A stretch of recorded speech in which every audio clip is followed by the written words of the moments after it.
Avez-vous déjà ressenti un frisson inexplicable en interagissant avec quelqu'un? Ce moment où quelque chose d'invisible mais profondément troublant semble se cacher derrière son sourire. Ce n'est pas de la paranoïa, c'est votre instinct primitif qui détecte un danger. Carl Jung, l'un des psychologues les plus brillants de l'histoire, a découvert ce schéma alarmant durant ses décennies de pratique clinique. Il existe un signal silencieux qui révèle une menace bien plus grande que tout danger physique explicite. Cet indicateur, souvent ignoré par notre esprit conscient, mais détecté par notre intuition la plus profonde, ne se manifeste pas par des paroles agressives ou des comportements ouvertement toxiques. Sa subtilité est précisément ce qui le rend infiniment plus dangereux. Nos ancêtres connaissaient ces personnes. Ils murmuraient des avertissements à leur sujet dans les traditions de sagesse ancestrale. Mais Jung a réussi à articuler scientifiquement ce que nos aïeux ne pouvaient qu'intuiter. La révélation la plus troublante? Ce signal peut se manifester chez des personnes qui paraissent complètement normales, voire charismatiques. Et lorsque vous le détectez, votre seule réponse sensée est de vous retirer immédiatement. Dans une conversation, ils vous attribuent soudain des intentions sombres que vous n'avez jamais nourries. Leurs mots ne vous décrivent pas.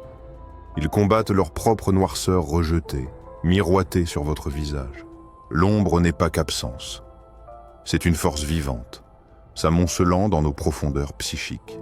Leur certitude est absolue. Ce qu'ils voient en vous n'est pas interprétation, mais réalité indéniable pour eux. Comme des acteurs pris dans des pièces différentes, vous prononcez des répliques de scénarios divergents. Ce qu'ils prétendent discerner en vous palpite de l'énergie de leur propre moi refoulé. Ce n'est pas un simple malentendu. C'est leur inconscient chassant un hôte pour porter ses fardeaux. Vous devenez leur bouc émissaire psychologique, portant ce qu'ils ne peuvent reconnaître en eux. Nul raisonnement possible. Vous voilà pris dans leur guerre civile intérieure. Voici le tour ultime de l'ombre. Elle fuit l'introspection en hantant autrui à sa place. La sagesse ancienne murmurait des vérités sur l'ombre bien avant que la science ne puisse la nommer. Les enseignements bouddhistes décrivent un miroir obscurci, reflétant nos défauts sur les autres. Les écritures chrétiennes mettent en garde contre ceux qui voient l'émoi la paille dans l'œil d'autrui, tout en ignorant la poutre dans le leur.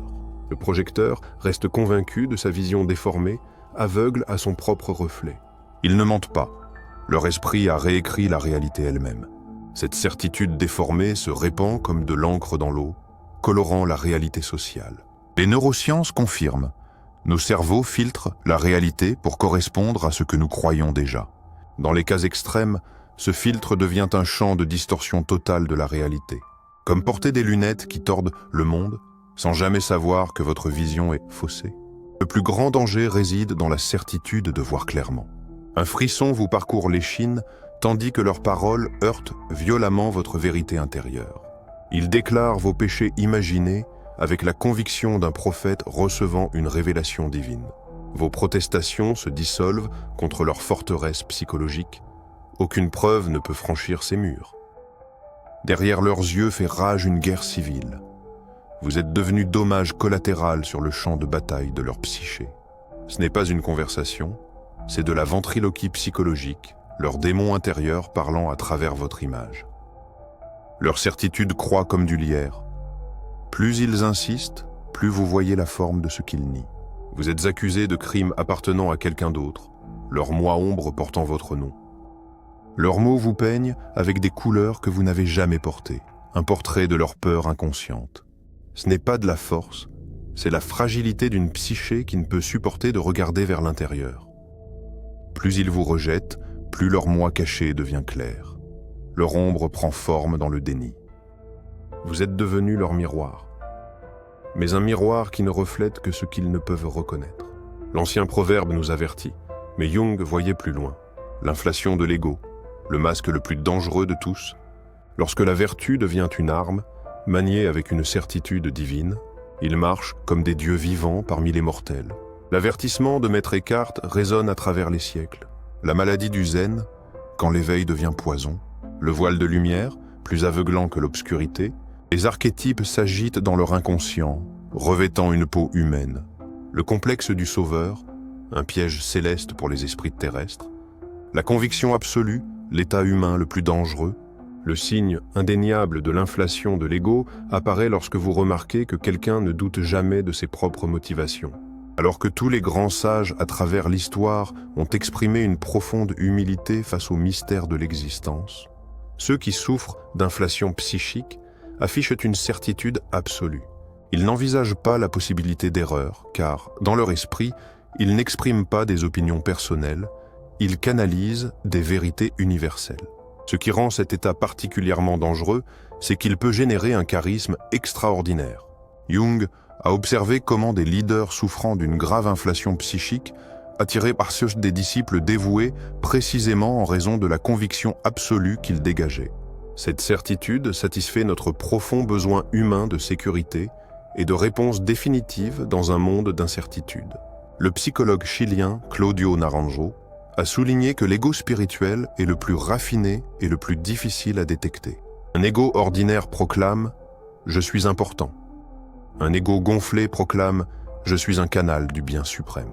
Cette différence subtile explique pourquoi tant de personnes sont attirées par des individus potentiellement dangereux qui semblent néanmoins spirituellement élevés. Leur certitude ressemble à un phare dans la tempête du doute existentiel. Observez leur réaction face à la critique, un miroir révélateur de l'inflation psychique. Pour eux, le désaccord n'est pas dialogue, c'est hérésie contre la vérité cosmique. Leur défense prend des proportions mythiques, les offenses personnelles deviennent des batailles entre lumière et ténèbres. Jung avertissait, cette identification tend la psyché comme de la soie surétirée. Plus l'inflation est grande, plus l'effondrement final est catastrophique. Comme un ballon trop gonflé, la psyché finit par éclater. Quand la chute arrive, ce n'est pas un échec ordinaire, c'est un abandon cosmique. Des hauteurs divines aux profondeurs abyssales. Leur univers entier s'effondre. Ce qui commence comme certitude spirituelle finit en catastrophe métaphysique. C'est pourquoi les crises spirituelles blessent plus profondément que la souffrance ordinaire. Quoi de plus troublant que quelqu'un qui vous montre exactement ce que vous vous attendez à voir en toutes circonstances? Jung a découvert un schéma inquiétant chez certains individus. Une adaptation sociale si parfaite qu'elle élimine toute aspérité, contradiction ou spontanéité humaine.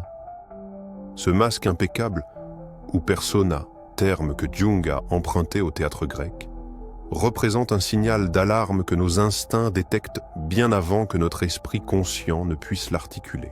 L'identification totale à la persona constitue un danger psychologique extraordinaire car elle indique une dissociation complète entre l'image extérieure et l'être intérieur. L'individu a sacrifié l'authenticité sur l'autel de l'acceptation sociale, créant une façade si élaborée que même lui a oublié ce qui existe derrière. Comme l'a exprimé le poète Fernando Pessoa, le danger n'est pas de porter un masque, mais d'oublier que c'est un masque. Les traditions contemplatives orientales ont souligné ce phénomène depuis des millénaires. Dans le bouddhisme zen, on parle du visage originel avant la naissance, l'authenticité essentielle qui existe au-delà de nos constructions sociales. Les maîtres taoïstes mettaient en garde contre le danger de polir tellement la surface que la substance s'use. Jung a simplement traduit ces anciennes observations dans le langage de la psychologie moderne. Une étrange sensation d'artificialité flotte dans l'air. Chaque geste semble répété, chaque mot pesé. Pourtant, une chose essentielle manque, les belles imperfections de l'humanité. Vos neurones miroirs s'activent, percevant cette dissonance. Derrière le masque, quelque chose de plus sombre prend de la force. Tous les aspects rejetés formant une ombre monstrueuse. Plus le masque est rigide, plus violente sera l'éruption à venir. Nous ressentons ce déséquilibre dans nos os mêmes. Car rien dans la nature n'est vraiment parfait, sauf dans son imperfection. Quand l'authenticité est sacrifiée, quelque chose de terrifiant prend sa place. Marie-Louise von Franz a observé un schéma troublant chez ceux qui portent des masques sociaux parfaits. Sous les apparences polies, les énergies refoulées s'accumulent comme des nuages d'orage. Les apparences les plus contrôlées cachent souvent les éruptions les plus violentes. Jung appelait cette identification totale à la persona une trahison du soi. La psyché exige l'équilibre, ce que nous refoulons finira par exiger son expression. Plus la lumière de la persona est vive, plus son ombre projetée s'assombrit. Ce malaise que vous ressentez avec les gens parfaits, c'est votre intuition qui perçoit le danger. Ce qui apparaît comme une harmonie est en réalité un dangereux déséquilibre psychologique. Derrière chaque performance impeccable se cache une tempête d'énergie reniée. Votre malaise n'est pas une erreur de jugement, c'est la détection précise d'un danger caché. Vous discutez tranquillement quand soudain, un changement imperceptible se produit. Leurs traits familiers demeurent, mais sous la surface, quelque chose d'essentiel s'est transformé. Leur regard acquiert une intensité surnaturelle, comme s'ils vous traversaient depuis une grande distance temporelle. La température semble chuter alors que quelque chose d'ancien s'agite dans leur forme ordinaire. Ce phénomène, reconnu à travers les cultures, est ce que Jung appelait la possession archétypale. Les archétypes, les modèles éternels qui structurent l'expérience humaine de manière que nous comprenons à peine.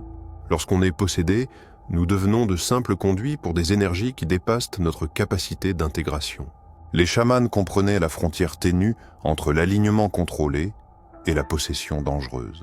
Eliade a documenté comment les traditions anciennes reconnaissaient la double nature de la possession. Les mystiques chrétiens parlaient de discernement, la compétence cruciale pour distinguer la lumière des ombres destructrices. Un signal d'alarme surgit lorsque quelqu'un perd sa flexibilité psychologique. Il s'identifie rigidement à un unique schéma archétypal. Cela pourrait être le sauveur, le guerrier, la victime ou le juge. Les yeux le révèlent en premier, cet étrange éclat surnaturel. Leur discours devient monolithique, dépourvu de nuances humaines. Vous sentez qu'ils ne sont pas pleinement présents. Quelque chose d'autre parle à travers eux. La neuroscience moderne confirme cet état altéré de conscience. Dans des contextes rituels, cela peut être précieux, mais une possession spontanée est dangereuse. Ils acquièrent une certitude absolue, perdant tout doute humain. Cette conviction peut être dangereusement persuasive pour les autres. Jung a observé comment des leaders possédés par des archétypes pouvaient enflammer des mouvements de masse par leur certitude surhumaine. Les archétypes contiennent des polarités extrêmes. Le sauveur peut devenir le destructeur. L'identification totale à un archétype libère ses aspects les plus sombres inconsciemment. Jung a documenté des cas où des individus possédés agissaient contre leurs propres valeurs. La possession archétypale signifie perdre la capacité d'autoréflexion. Les possédés deviennent des véhicules pour des forces qui les dépassent. Initialement, la possession se manifeste par un charisme et un pouvoir accru. Le côté obscur n'apparaît qu'après que des dommages importants soient causés. Les disciples restent dévoués, répondant à l'énergie archétypale, non à l'échec humain. Cela explique pourquoi les comportements troublants sont souvent excusés ou rationalisés. Il existe un phénomène psychologique si troublant, Jung l'appelait la compulsion de répétition, un schéma inconscient. Ce signal nous avertit d'un danger extraordinaire. Ce qui la rend vraiment alarmante, c'est sa qualité automatique. Elle répond à des forces psychiques profondes. Christopher Bollas appelait cela des inconnus impensés. Les traditions spirituelles l'ont reconnu depuis des millénaires. Le karma bouddhiste désignait originellement ces schémas de conditionnement. Dans la tradition judéo-chrétienne, le péché originel, ces schémas inconscients que nous héritons sans choix, connaissez-vous quelqu'un pris dans un cycle sans fin de souffrance, rejouant la même histoire avec des visages différents? L'illusion cruelle. Ils croient que le destin leur distribue la même main à chaque fois. Les neurosciences révèlent la vérité. Le trauma creuse des chemins dans le cerveau comme des fleuves dans la pierre. Nos esprits cherchent la confirmation de ce qu'ils connaissent beau déjà, même quand cela nous blesse. Le danger caché, des auditions inconscientes pour des acteurs dans nos vieux drames. Un traumatisme non traité exige un public, une scène, des collaborateurs pour sa reconstitution. Sans nous en rendre compte, nous entrons en scène alors que le rideau s'est levé bien avant notre arrivée. La révélation troublante de Jung, plus le schéma est inconscient, plus il apparaît comme un destin. Il recrée leur monde interne à l'extérieur, puis s'émerveille de la coïncidence. Ce qui ressemble à un destin cruel est souvent notre propre inconscient, écrivant des scénarios que nous ne voyons pas. Les thérapeutes reconnaissent le schéma. Histoire de trahison, d'abandon. Toujours le même scénario. Les mots de Marie-Louise von Franz résonnent. Ce qui reste inconscient contrôle votre destin. La compulsion de répétition, une attraction magnétique vers une douleur familière. Des signaux inconscients attirent les acteurs parfaits pour nos drames non résolus. La synchronicité négative de Jung, l'étrange sentiment d'entrer dans un scénario préécrit. Notre inconscient reconnaît le rôle que nous sommes censés jouer dans le drame d'autrui. Les relations échouent lorsqu'elles deviennent des scènes pour des traumatismes passés. Nous sommes attirés par des schémas douloureux, l'espoir inconscient de maîtriser enfin de vieilles blessures. La tragédie se déroule sans conscience. Ce qui ressemble au destin est notre propre inconscient à l'œuvre. Pour la personne piégée, ce n'est pas un schéma. C'est la preuve que le monde est contre elle. Au-delà des dangers que nous avons découverts, s'étend un chemin de transformation, l'intégration consciente de l'ombre. Ce processus sépare ceux pris au piège du danger psychologique de ceux en quête de plénitude. Nous pouvons reconnaître l'intégration de l'ombre aussi clairement que son absence. C'est l'antithèse du danger. L'intégration ne signifie pas la perfection, mais la reconnaissance humble de notre propre obscurité. Comme disait Jung, « Je préfère être entier plutôt que bon », une distinction profonde souvent mal comprise. Cela révèle la différence entre une véritable intégrité et de dangereux masques de perfection. Les traditions anciennes décrivent ce processus depuis des millénaires en différents langages. Le bouddhisme tibétain parle de transformer le poison en médicament, utiliser même nos émotions les plus sombres. L'alchimie occidentale symbolisait cela comme transformer le plomb en or, le rejeter en intégré. C'est l'alchimie de l'âme, où nos ombres deviennent l'or de la conscience. Les signes d'intégration rayonnent. Une sincère acceptation de ses propres ombres et une douce compassion pour celles des autres. Admettre ses défauts sans honte, voilà la marque d'une âme commençant son voyage vers l'unité intérieure. Les neurosciences révèlent le cerveau se reconnexant, de nouveaux ponts se formant entre émotion et réflexion. Paradoxalement, affronter nos ténèbres nous donne plus de contrôle, moins de risques qu'elles n'émergent à notre insu. Les aspects refoulés ne disparaissent pas. Ils ressurgissent sous des formes échappant à notre maîtrise. L'intégration transforme l'énergie destructrice en pure force créatrice. Il voit des nuances là où d'autres insistent sur le noir et blanc. C'est là la sagesse. Pas de division rigide. Seule la danse fluide des contradictions humaines. La maturité commence quand nous renonçons au fantasme de perfection. Nos ombres, une fois intégrées, deviennent le fondement même de notre humanité. Les authentiques enseignants spirituels à travers l'histoire ont incarné cette intégration. Le Dalai Lama parle ouvertement de ses moments de colère. Thérèse d'Avila reconnaissait ces périodes d'aridité spirituelle.